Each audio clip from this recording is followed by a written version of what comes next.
Hello, I am Confucius, a philosopher and teacher who lived many centuries ago. Today, I would like to share with you a teaching that transcends time and cultures. What you do not want done to yourself, do not do unto others.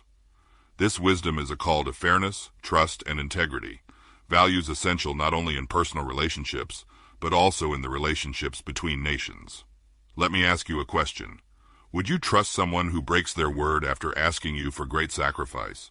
Would you respect someone who promises protection only to turn away when you need them most? I think not. Yet this is the very situation we see today, a tragic lesson in trust betrayed. Ukraine, once armed with the world's third largest nuclear arsenal, made a historic decision in the 1990s. With the signing of the Budapest Memorandum on Security Assurances on December 5, 1994, Ukraine agreed to give up its nuclear weapons. In return, it received promises, assurances they were called, from major powers like the United States, the United Kingdom, and Russia.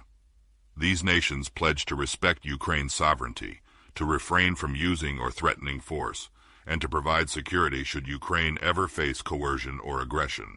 Ukraine trusted. Ukraine honored its word. It disarmed in good faith, placing its trust in those who claim to stand for peace and justice. But look at where we are today. Russia, one of the signatories, has violated that promise, invading Ukraine's territory and waging war upon its people. In their struggle, Ukraine turned to the United States and its allies, the very nations who once promised their support. And now, as Ukraine fights for its survival, words like salesman are used to mock its leaders, leaders who beg for help not for greed, but for the survival of their nation. I ask you, would America like it if another superpower promised protection, only to turn its back when trouble arrived?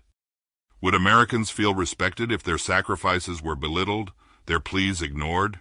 If you do not want broken promises, do not break promises yourself.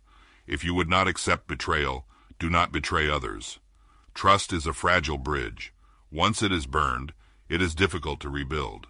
The Budapest Memorandum should have been a shining example of global cooperation and peace, a model for how powerful nations can act as protectors of smaller ones. Instead, it has become a cautionary tale of what happens when nations fail to live up to their commitments. And so I remind you again, what you do not want done to yourself, do not do unto others. If you value trust, keep your promises. If you desire peace, stand by those who seek it. If you wish for respect on the world stage, give that same respect to others. The world watches now, and history will judge those who choose to act, as well as those who choose to remain silent. To abandon a friend in need is not only dishonorable, it weakens the very principles of trust and justice that hold humanity together. To the leaders of the world, remember this: promises are sacred. Trust, once lost, cannot easily be regained. If you were in Ukraine's position, would you not hope for those promises to be kept?